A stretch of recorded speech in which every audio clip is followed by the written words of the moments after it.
Suriye'de işler nereye doğru gidiyor? Doğrusu geniş bir kesim merak ediyor. Onu konuşacağız. Özellikle küresel güçlerin Suriye üzerinden arayışlarını, görüşmelerini konuşacağız ama önce bu tehdit işini bir konuşalım istiyorum. Yani Türkiye Savunma Bakanı Yaşar Güler son birkaç gündür yeniden tehditlerini arttırdı. Yani çok net ifadelerle Kürtler silah bırakmalı, nedir? Colani'ye, Ahmet El Şara'ya teslim olmalı diyorlar. Tehdit düzeyini bu derece arttırmasını sen nasıl yorumluyorsun? Bunun altında ne var? Bunun altında ben biraz yine tersten okumayı seven biriyim. Aslında Suriye'deki meselelerin önemli ölçüde çözülmeye başladığını görüyoruz. SDG ile yani Şam'la Kamışlı arasında çok yoğun bir diplomatik trafik var. Önemli görüşmeler yapılıyor. Bu görüşmelerin içerisinde doğrudan Amerika'nın muhatap olduğunu görüyoruz. Demin videonun sizin yaptığınız kısa program değerlendirmesinde görüleceği üzere Suriye'ye yeni atanan komutanın, yani bölgeye atanan komutan Oramiral Cooper'ın hem Mazlum Kabani hem Tel Aviv hem de El-Şara ile yaptığı bir kısım görüşmeler var. Bu görüşmelerin temel ölçütü şu: bir defa Suriye'nin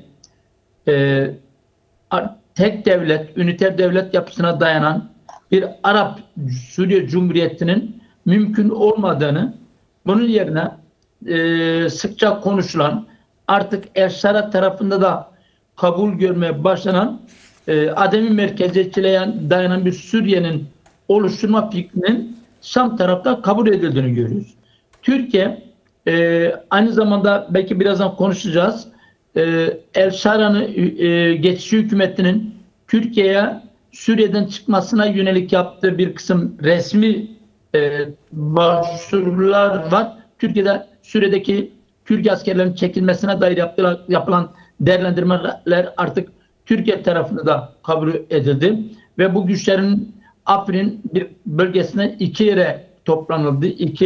Bir biçimiyle kışlaya toplanıldı. Tüm bunların içerisinde aslında Türkiye'nin aşamalı bir şekilde Suriye denkleminin dışında kalmaya başladığını gösteriyor.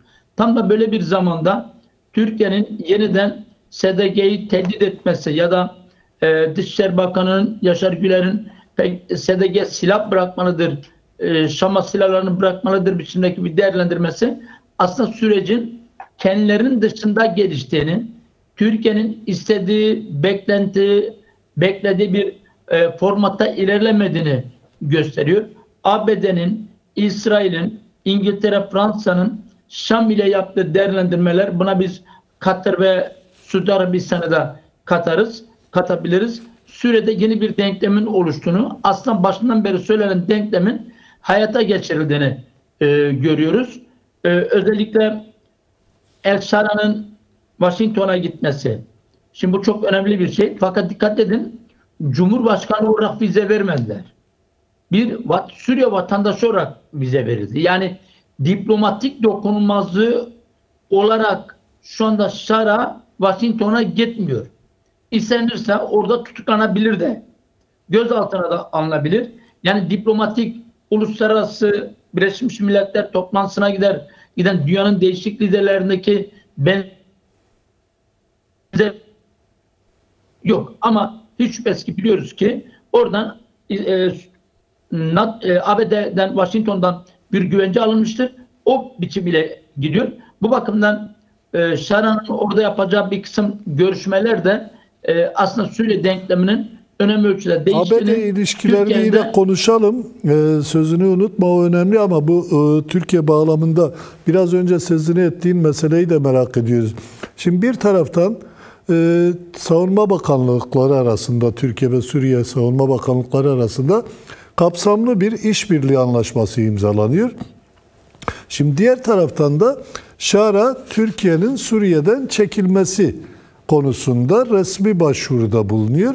Buna tabii Yaşar Güler'in bir karşı çıkışı var. Biz orada koşullar isteğimize uygun olduğu zaman geri çekiliriz diyor ama diğer taraftan da güçlerini bir merkezde topluyor. Bu şarayla Türkiye'nin ya da işte Suriye'nin yeni yönetimiyle Türkiye'yi yönetenlerin artık ayrışmaya başladıkları, karşı karşıya geldikleri anlamına ya da gelecekleri anlamına mı gelir? Yoksa bir şekliyle bir uzlaşı içinde mi ortaya çıkan yeni bir tablo var? Ya da bu gerçekten gerçekleşir mi Türkiye'nin geri çekilmesi? Ben başından itibaren aslında Şara'nın Türkiye ile beklenen böyle stratejik bir işbirliği içerisinde olduğunu düşünenlerden değilim.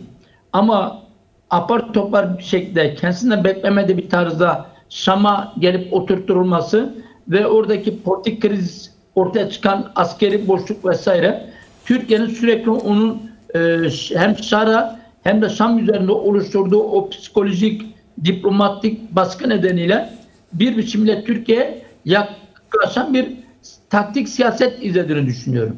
Çünkü El-Şara'nın geçmişten beri Türkiye ile çok sıcak ilişkilerin olmadığını, hatta kendisinin deyimiyle çok yıllar önce Türkiye'nin işte kendisine suikast yapmaya çalıştığını, daha önce buna ilişkin yıllar önce açıklamaları vardı.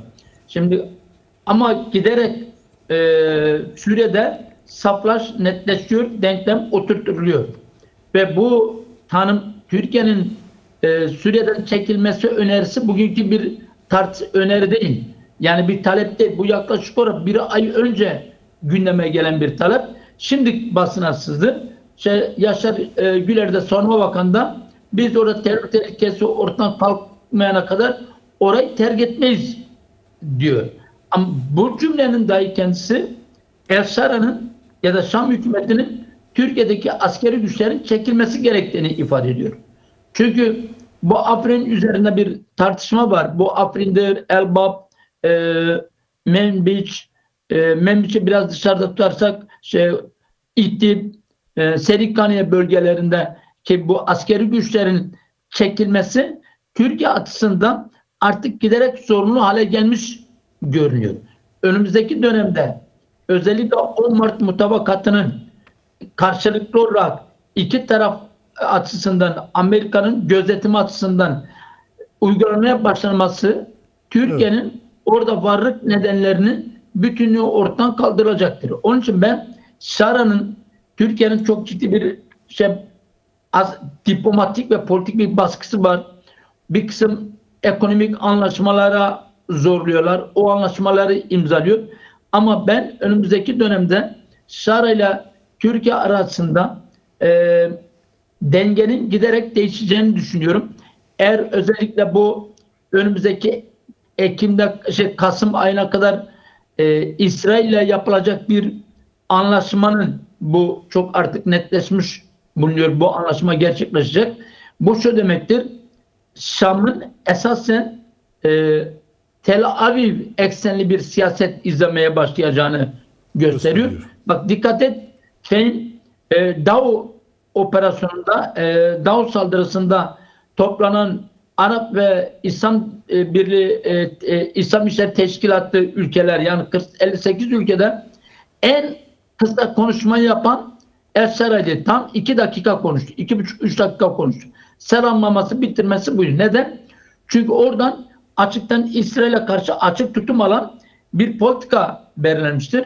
Şara çok kısa değinerek kapattı. Çünkü İsrail'le yapılan arka plan görüşmelerinde ABD'nin üzerinden yapılan görüşmelere gölge düşürmek istemiyor.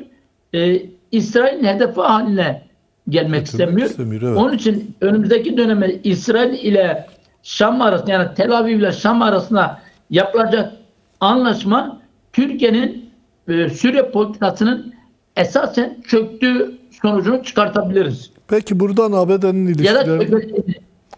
ABD'nin ilişkilerine geçelim istiyorum. Biraz önce kısmen değindin ama dikkat çekici bir gelişme de Tom Barak'la çalışan ABD'li diplomatların önemli bir bölümünün görevden alındığı ifade edildi ve bununla ilgili çok farklı iddialar var ama Reuters'te en öne çıkan iddia şu. Bunların bir anlamıyla Türkiyeci diyeyim tırnak içerisinde Türkiye ile yakın oldukları ve bir şekliyle ABD'nin Tom Barak'ın yürüttüğü bu son senin de sözünü ettiğin politikaların dışında davrandıkları için elimine edildikleri, görevden alındıkları söyleniyor. Aksine iddia edenler de var tabii. Tam aksine Türkiye ile değil bir şekliyle Kürtlere dönük politikalar nedeniyle de söyleyenler var ama birincisi ağır basan iddia, çok geniş kesimin dillendirdiği iddia. Tom Barak'ın ekibindeki değişiklik bu yeni politik endekslenme doğrultusunda bir şey mi? Yani bir şekliyle Şar'a, İsrail ve ABD güdümünde yeni bir Suriye mi inşa ediliyor? Onun için mi bu ekip uzaklaştırıldı yoksa başka ne var? Yani ben ekibin değiştirilmesinin Suriye'nin Orta Doğu politikası, ABD'nin Suriye ve özellikle Orta Doğu politikasının değiştirileceği mesajını içerdiğini düşünmüyorum. Bu konuda hem Amerika Dışişleri Bakanlığı sözcüsü hem de Pentagon'dan açıklama yapıldı. Bizim Suriye politikamız ve SDG politikamızda herhangi bir değişiklik yok denildi. Değişimlerin bununla ilgisi olmadığını çok net bir şekilde açıkladılar. Birinci husus bu.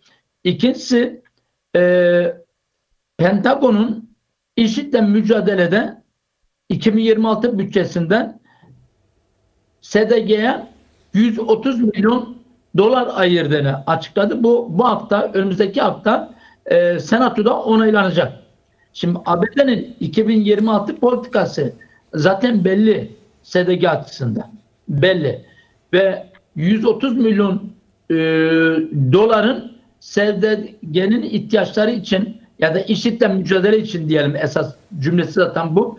Kullanılması için bölgede, Kuzeydoğu Suriye'de kullanılacak.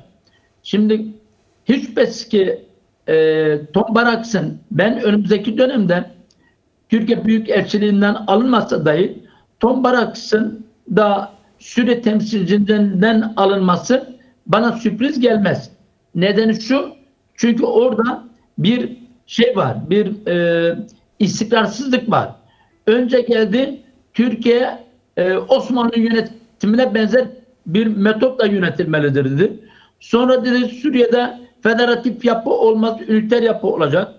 En son şu andaki yaklaşımı da esasen Washington'un ve Pentagon'un temel çizgisini yansıtan federatif bir Suriye'nin olması. Çünkü Pentagon'un parlamentoya sunduğu böyle 12-13 sayfalık bir rapor var Senato'ya. Orada zaten Federal Suriye Cumhuriyeti tanımını yapıyor. Suriye'nin federal yapısını tanımlıyor o raporda. Şimdi onun için birazdan İsrail'in de Tom Barak'a karşı belli bir güvensizliği oluştu. Bundan dolayı ben Tom Barak üzerinden çok mesela CENTCOM Komutanı Cooper'ın yapacağı açıklamalar, değerlendirmeler ve ilişkilerin çok daha önemli olduğunu düşünüyorum. Her ne kadar askeri bir komutanı olsa da Suriye'de ve Orta Doğu'da çok açık bir şekilde Tom Baraks'ın önüne geçtiğini görüyoruz. Bu bakımda ben Tom Barak'ın ekibini değiştirmesinin Türkiye'nin aleyhine bir durum değerlendirmesi olarak düşünmüyorum. Belki işlerinden bir kısmının Türkiye'ye yakın bir politika izlemiş olabilirler. Tom Baraks'ı yanlış yönlendirmiş olabilirler. Ama Tom Baraks'la ilgili biliyorsunuz ABD'de çok ciddi iddialar var. Onun için Tom Baraks'ın değiştirilmesi bana çok sürpriz gelmez yani. Peki buradan şuna bir bakalım istersen. Tüm bunları tartışıyoruz. İşte orada ABD bir yeni artık daha belirgin bir biçimde diyelim siyaset yürütmeye başladı. İsrail'in çıkarlarını da önemseyen, Suriye'yi İsrail'e yakınlaştıran ve dolayısıyla Türkiye'ye mesafeli davranan tam bunlar tartışılırken MHP Genel Başkanı Devlet Bahçeli ilginç bir açıklama yaptı. Türkiye, Rusya, Çin ittifakını önerdi. Yani Türkiye NATO ülkesi, Batı ile 50 yıldır süren bir ilişkisi var. Ama bunları göz ardı edip işte Avrasyacıların Türkiye'de uzun yıllardır savunduğu, ordu içinde de önemli bir yandaş bulan Türkiye, Rusya, Çin ittifakını önerdi. Bu sadece Bahçeli'nin aklına gelip söylenmiş bir şey mi? Yoksa gerçekten bu dengeler içerisinde Türkiye'nin yeni bir tehdit unsuru mu diyelim ya da Batı'ya dönük bir rest mi diyelim, başka ne diyelim bilmiyorum ama bir girişimi mi? Yani bir anlamıyla devlet yaklaşımı mı yoksa Bahçeli'nin kendisinin birden aklına gelip söylediği bir şey mi? Nedir bu Türkiye, Rusya, Çin ittifakı önerilen? Bakın Bahçeli onu söylerken Netanyahu'nun Kudüs üzerine ey Erdoğan dedi, Kudüs bizimdir, bizim kalacak cümlesinden sonra bunu söyledi. Normalde Cumhurbaşkanı bir cevap verdi ama çok esnek bir cevap verdi. Sayın Devlet Bahçeli ne dedi? Kudüs düşerse Ankara düşer, İstanbul yanar dedi. Peki Kudüs zaten düşmüş durumda. Kudüs şu anda İsrail'in resmi başkenti. Dünyanın birçok ülkesinin büyük elçiliğini taşıdığı, konumlandırdığı bir yer. Başta ABD olmak üzere. Yani Kudüs düştü, düşmeyecek tartışması kadar abesle çıkan bir şey yok. Zaten Kudüs bütünüyle ele geçirilmiş durumda. Birinci husus bu. Birinci husus. Birinci husus bu. Sesim geliyor değil mi? Geliyor, sorun yok. Hiçbir sorun yok. Geliyor. Ha. Dinliyorum. Birinci husus bu. İkincisi, yani bence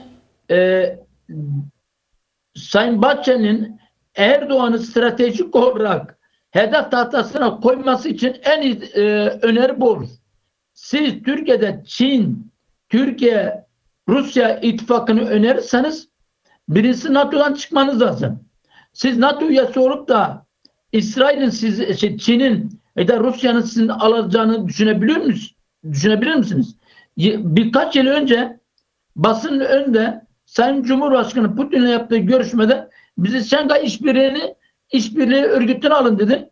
Trump sadece Putin sadece gülümsedi. Çünkü bir NATO üyesi olarak zaten bunun içinde yer alamazsınız. Eğer burayla ittifak kurmak istiyorsanız önce NATO'da çıkmanız lazım. S-400'leri aldınız, 2,5 milyar dolar parasını ödediniz. Kullanamıyorsunuz. Bence böyle bir çıkışın Bahçeli'nin Sayın Cumhurbaşkanı'nı en uçta sıkıştırabilecek bir hamlesi olarak görüyorum.